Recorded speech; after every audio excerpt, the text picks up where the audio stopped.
उत्तराखंड में प्रॉपर्टी खरीदना अब और भी ज़्यादा मुश्किल। यूसीसी के बाद भू कानून में भी बड़ा बदलाव करने जा रही है धामी सरकार। यूसीसी लगने के बाद उत्तराखंड में क्या क्या बदलाव होगा, अगर आप भी उत्तराखंड में रहते हैं या यहाँ पर ज़मीन, मकान या व्यवसाय करने की सोच रहे हैं तो ये वीडियो आपके लिए। नमस्कार, आप देख रहे हैं द हॉक और मेरा नाम है सन्नी तिवारी।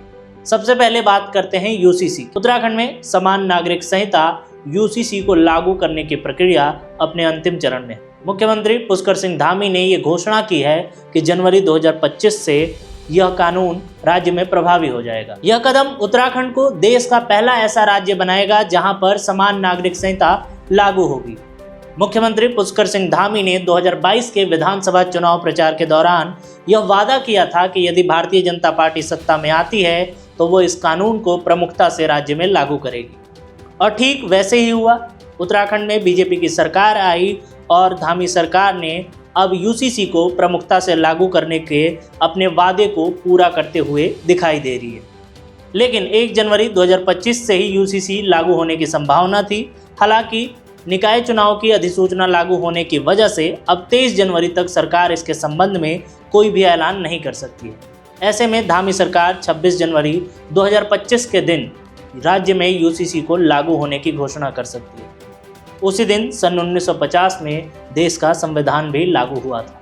चलिए आपको बताते हैं कि यूसीसी में अब तक क्या क्या हुआ। 27 मई 2022 को उत्तराखंड सरकार ने समान नागरिक संहिता का एक प्रारूप तैयार किया और एक समिति का गठन किया। इस समिति ने व्यापक स्तर पर काम किया और राज्य के विभिन्न वर्गों, संस्थानों और व्यक्तियों से उनके सुझाव मांगे। कम से कम इस सुझाव में 2,30,000 सुझाव सरकार को प्राप्त हुए।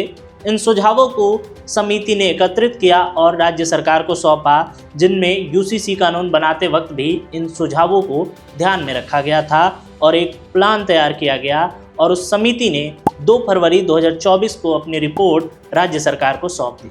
इसके बाद 7 फरवरी 2024 को उत्तराखंड के विधानसभा में समान नागरिक संहिता यानी कि यूसीसी का विधेयक पारित किया गया। इसके साथ ही 12 मार्च 2024 को सरकार ने इस कानून की अधिसूचना जारी कर दी, जिससे यह कानून पूरी तरह से मान्य हो गया। इसके बाद 14 मार्च 2024 को एक नियमावली बनाने की प्रक्रिया शुरू की गई, जिसमें एक समिति का गठन किया गया और मुख्यमंत्री ने बताया कि समान नागरिक संहिता का मुख्य उद्देश्य है कि महिलाओं के अधिकारों का संरक्षण किया जाए। इसके जरिए महिलाओं की उनकी संपत्ति, विवाह, तलाक और उत्तराधिकार जैसे मामलों पर समान अधिकार दिया जाएगा। मुख्यमंत्री ने यह भी कहा कि यह कानून समाज के सभी वर्गों के हितों का ख्याल रखेगा और भेदभाव को पूरी तरह से समाप्त करेगा। समान नागरिक संहिता को लागू करने के लिए संबंधित विभागों और अधिकारियों को प्रशिक्षण दिया जाना भी शुरू हो गया है और प्रशिक्षण के माध्यम से अधिकारियों को नए कानून के समझ और उसे लागू करने की प्रक्रिया में दक्षता दी जा रही है। हालांकि इस कदम को लेकर राजनीतिक और सामाजिक स्तर पर लोगों में अलग अलग तरह की प्रतिक्रिया आ रही।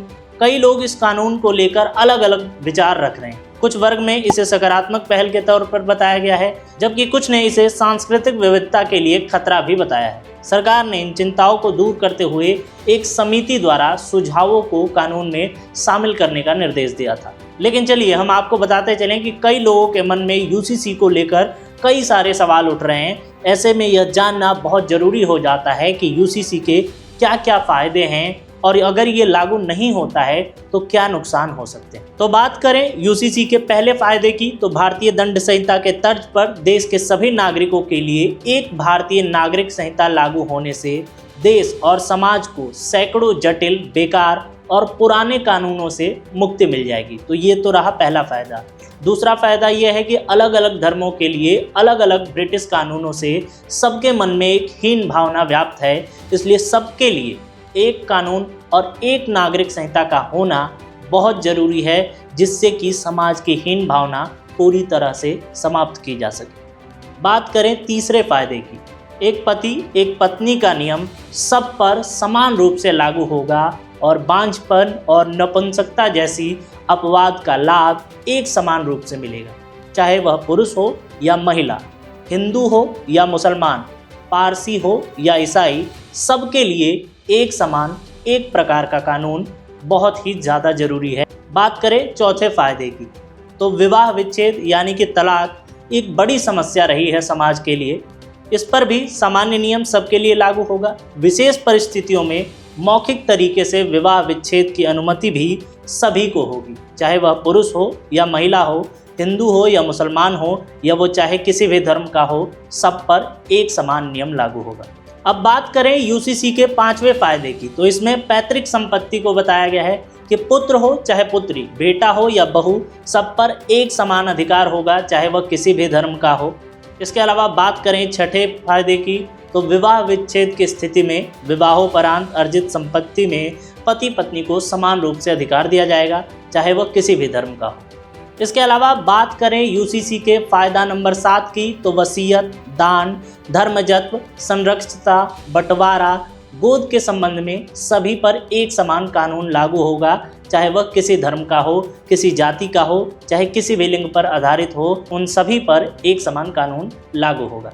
इसके अलावा बात करें फायदा नंबर 8 की, तो राष्ट्रीय स्तर पर एक समग्र एवं एकीकृत कानून लागू मिल जाएगा, जिस पर सभी नागरिकों के लिए एक समान रूप से लागू कराया जाएगा, चाहे वह किसी भी धर्म का हो, किसी भी जाति से हो या किसी भी क्षेत्र पर आधारित हो। इसके साथ ही इसमें फ़ायदा नंबर 9 में देखें तो अलग अलग कानून में पैदा होने वाली अलगाववादी मानसिकता समाप्त हो जाएगी और एक अखंड राष्ट्र का निर्माण होगा और हम तेजी से भविष्य में अपने देश को आगे लेकर जा सकेंगे। इसके साथ ही हम बात करें फ़ायदा नंबर 10 की, तो अलग अलग धर्मों के लिए अलग अलग कानून होने के कारण अनावश्यक मुकदमे में उलझना पड़ता था।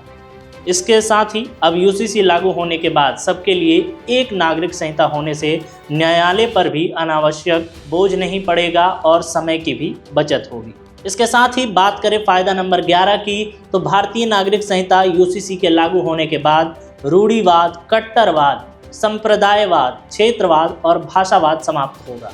इसके अलावा वैज्ञानिक सोच समाज में विकसित होंगी तथा बेटियों के अधिकारों में भेदभाव खत्म होगा। लेकिन ये तो रहे फायदे। अब बात करते हैं यूसीसी के नहीं लागू होने पर क्या नुकसान हो सकता है। तो समाज में यूसीसी नहीं लागू होने पर बहुविवाह यानी कि मुस्लिम पर्सनल लॉ में बहुविवाह की छूट है, जबकि अन्य धर्मों में यह अपराध है। एक पति पत्नी एक जेंडर न्यूट्रल और रिलीजन न्यूट्रल होना चाहिए, इसलिए सब पर एक समान कानून लागू हो, इसलिए भी यूसीसी बहुत ज़रूरी है। विवाह की न्यूनतम उम्र मुस्लिम लड़कियों के लिए कोई उम्र तय नहीं है, जबकि अन्य धर्मों में 18 से 21 वर्ष का प्रावधान है। न्यूनतम उम्र 21 वर्ष के लिए समान होना चाहिए। तो वहीं तलाक की भी समस्याएं बड़ी तेज़ी से देखी जा रही हैं। मौखिक तलाक जैसी समस्याएं समाज में पहले से बनी हुई हैं, यह भी मान्य है। इसके आधार पर जेंडर न्यूट्रल और रिलीजन न्यूट्रल होकर एक समान कानून होना चाहिए। तो वहीं वसीयत पर भी सभी को एक समान कानून मिलना चाहिए, चाहे वो किसी धर्म का हो। अन्य धर्मों में मुस्लिम कानून में अलग है वसीयतनामा का, मौखिक वसीयतनामा अलग है, जबकि अन्य धर्मों में पंजीकृत और वसीयत अनिवार्य होता है। यह अधिकार भी सामान्य होना चाहिए, इसलिए भी यूसीसी का लागू होना अति आवश्यक माना जा रहा है। उत्तराखंड में समान नागरिक संहिता लागू होने के बाद यह राज्य सामाजिक समानता और न्याय की दिशा में एक मिसाल कायम करेगा। अब बात करते हैं उत्तराखंड के सबसे बड़े मुद्दों में से एक भू कानून की। तो चलिए सबसे पहले इसका इतिहास ही जान लेते हैं। बात है साल 2000 की, जब उत्तर प्रदेश से अलग होकर उत्तराखंड एक अलग राज्य बना था। उत्तर प्रदेश जमींदारी उन्मूलन एवं भूमि सुधार कानून 1950 में साल 2004 में संशोधन किया गया था। इसके बाद वह भी लोग उत्तराखंड में ज़मीन खरीदने लगे जिनके पास 2003 से पहले उत्तराखंड में कोई ज़मीन नहीं थी। हालांकि यह एक शर्त थी कि इसमें जिलाधिकारी की अनुमति लेना अनिवार्य था और ज़मीन सिर्फ कृषि संबंधी कार्यों के लिए ही खरीदा जा सकता था। वहीं उस समय के तत्कालीन मुख्यमंत्री एनडी तिवारी ने उत्तराखंड के सीएम रहते हुए भू कानून को बनाया था और ज़मीन खरीद की एक सीमा निर्धारित की थी। तब बाहरी लोगों के लिए कृषि भूमि की खरीद 500 वर्ग मीटर तय की गई थी। यह सीमा गैर उत्तराखंडियों के लिए थी। बाद में ज़मीन खरीद को और भी सीमित कर दिया गया था। यह मामला उस समय तो शांत हो गया था, लेकिन 2017 में उत्तराखंड के सीएम त्रिवेंद्र सिंह रावत ने भूमि खरीद से जुड़ी सभी सीमाओं को खत्म कर दिया, जिसके चलते उनकी कुर्सी भी चली गई थी। लेकिन उसके बाद राज्य सरकार पर लगातार यह दबाव बनाया गया कि वह राज्य में एक सशक्त भू कानून को लेकर आए। उत्तराखंड में समय समय पर भू कानून को लेकर आंदोलन भी किए गए और सरकार से सख्त भू कानून को लेकर मांग भी की गई। उत्तराखंड में बाहरी लोगों के लिए 250 वर्ग मीटर जमीन खरीदने की सीमा भी तय की गई थी, जबकि राज्य के स्थायी निवासियों के लिए जमीन खरीदने की कोई लिमिट नहीं है। भू कानून को लेकर उत्तराखंड के लोग काफ़ी समय से सक्रिय हैं और यह मांग कर रहे हैं कि उत्तराखंड में एक अच्छा भू कानून तो होना ही चाहिए। भू कानून ना होने के कारण अब तक मैदानी क्षेत्र से लेकर पहाड़ी जिलों तक सब जगह बाहरी लोगों ने जमीन खरीद रखी थी। यही एक बड़ा कारण था और आए दिन बखेड़ा खड़ा होता रहता था। इसी के मद्देनज़र उत्तराखंड में भी भू कानून को लेकर लोगों ने जोरदार तरीके से मांग की और अब सरकार इस पर कार्य करती हुई दिखाई दे रही है। सरकार के अनुसार बाहरी व्यक्ति प्रदेश में अब 250 वर्ग मीटर जमीन खरीद सकता है, लेकिन अगर किसी व्यक्ति ने 250 वर्ग मीटर जमीन खरीदने के बाद अपनी पत्नी के नाम से भी जमीन खरीदी तो उसके लिए दिक्कत हो सकती है। अगर वो ऐसा करता है तो उसके खिलाफ कानूनी कार्रवाई की जाएगी और उसकी ज़मीनों को सरकार में निहित कर लिया जाएगा। चलिए आपको बताते हैं कि उत्तराखंड में भू कानून लागू हो जाने से क्या क्या समस्याएं खत्म हो जाएंगी। तो सबसे पहली बात कि अंधाधुंध बिक्री बंद हो जाएगा। भू कानून लागू होने से प्रदेश में अंधाधुंध बिक्री पर रोक लगेगा। इस तरह से बाहरी लोगों को उत्तराखंड में बसने और दखलंदाजी करने से रोक लगाई जा सकती है। इसके साथ ही आपराधिक प्रवृत्ति के लोगों पर भी रोक लगाने में आसानी होगी। इसके साथ ही आपको बता दें कि निवेशकों के लिए उत्तराखंड में कोई समस्या नहीं है। इस मामले में उत्तराखंड के मुख्यमंत्री पुष्कर सिंह धामी ने स्पष्ट किया है कि उत्तराखंड के विकास और रोजगार के लिए उद्योग लगाने के लिए जो भी निवेशक उत्तराखंड में आ रहे हैं उनका स्वागत है और उन्हें किसी भी प्रकार की कोई समस्या नहीं होने वाली है जमीन से जुड़ी। पर हाँ, उद्योग के नाम पर जमीन खरीदकर किसी और प्रयोजन पर अगर काम करेंगे तो उनके खिलाफ कानूनी कार्रवाई की जाएगी और उनकी ज़मीनों को सरकार में निहित कर लिया जाएगा। यह भी मुख्यमंत्री ने स्पष्ट शब्दों में कहा। इसके साथ ही उत्तराखंड में जमीन लेने के लिए डीएम की अनुमति को अनिवार्य किया गया है। उत्तराखंड में अन्य राज्यों के निवासियों के लिए किसी भी तरह के जमीन खरीदने से पहले डीएम की अनुमति लेना अनिवार्य होगा। इस प्रक्रिया में खरीदार में पृष्ठभूमि की जांच की जाएगी और यह सुनिश्चित किया जाएगा कि जमीन का प्रयोग किस उद्देश्य से किया जा रहा है। अगर वह प्रशिक्षण में पास होता है और उसी उद्देश्य के लिए वह जमीन को खरीदता है तब तो कोई दिक्कत नहीं, और अगर किसी और उद्देश्य से जमीन खरीदकर कोई और कार्य किया जाएगा तो उस पर कार्रवाई होगी और उस जमीन को सरकार द्वारा निहित कर लिया जाएगा। हालांकि भू कानून के समर्थक चाहते हैं कि राज्य के मूल निवासियों की परिभाषा को वर्ष 1950 से तय किया जाए। मूल निवासियों को सभी सार्वजनिक चीज़ों में 90% की हिस्सेदारी दी जाए, ऐसा मानना है भू कानून के समर्थकों का। अगर किसी को ज़मीन खरीदनी हो तो उसे सिर्फ 200 वर्ग मीटर ही ज़मीन खरीदने की इजाज़त दी जाए, तो वहीं ग्रामीण क्षेत्र में ज़मीन खरीदने और बेचने पर प्रतिबंध लगाया जाए। उद्योग के लिए ज़मीन को 10 साल की लीज पर दिया जाए, इसमें भी आधी हिस्सेदारी स्थानीय लोगों को ही दी जाए, ऐसा मांग है भू समर्थकों का। और इसके साथ ही उन्होंने यह भी कहा कि जो भी उद्योग उत्तराखंड में अपना उद्योग फैलाने आए तो उसमें रोजगार में भी 90% की हिस्सेदारी स्थानीय लोगों को दी जाए और स्थानीय लोगों को ही रोजगार की प्राथमिकता भी दी जाए। आपको बता दें कि एक आंकड़े के मुताबिक उत्तराखंड का कुल क्षेत्रफल का अधिकांश क्षेत्र वन और बंजर भूमि जो कि 63.41% है इसके अंतर्गत आता है, जबकि कृषि योग्य भूमि सिर्फ 14% ही है। ऐसे में पहाड़ के निवासी बहुत चिंतित हैं और उत्तराखंड के भू कानून को हिमाचल प्रदेश के भू कानून से जोड़कर देख रहे हैं और यह मांग कर रहे हैं कि उत्तराखंड में भी हिमाचल प्रदेश जैसा भू कानून लागू हो। तो चलिए आपको बताते हैं कि हिमाचल प्रदेश में कैसा है भू कानून। हिमाचल प्रदेश टेनेसी और भूमि सुधार कानून 1972 के सेक्शन 118 के अनुसार आता है और वहां पर कोई भी गैर किसान हिमाचल में खेतीहर जमीन नहीं खरीद सकता है। हालांकि इससे कई जुड़े मामलों में कुछ छूट भी दी गई है।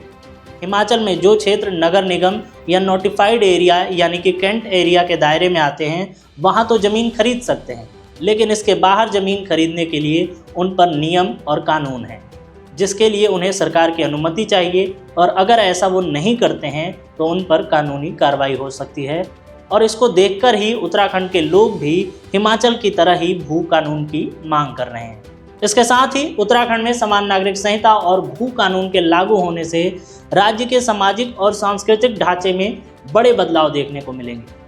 सरकार का यह कदम राज्य की सांस्कृतिक पहचान और परंपरा मूल्यों को संरक्षित करने के साथ साथ बाहरी लोगों को अनियंत्रित भूमि खरीदने पर भी रोक लगाने की ओर एक बड़ा कदम माना जा रहा है और यह सुनिश्चित करता है कि स्थानीय लोगों के जीवन में जो समस्याएं हैं वो इससे जुड़ी हैं और इसका निपटारा करने के लिए सरकार इन दोनों मुद्दों पर बखूबी काम कर रही है।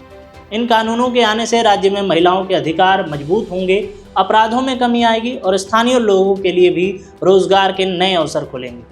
अगर आप भी उत्तराखंड में रहने या निवेश करने की योजना बना रहे हैं तो इन नए कानूनों पर ध्यान रखते हुए ही अपना निर्णय लें। और आपको ये वीडियो कैसा लगा हमारे कमेंट सेक्शन में ज़रूर बताएं। धन्यवाद।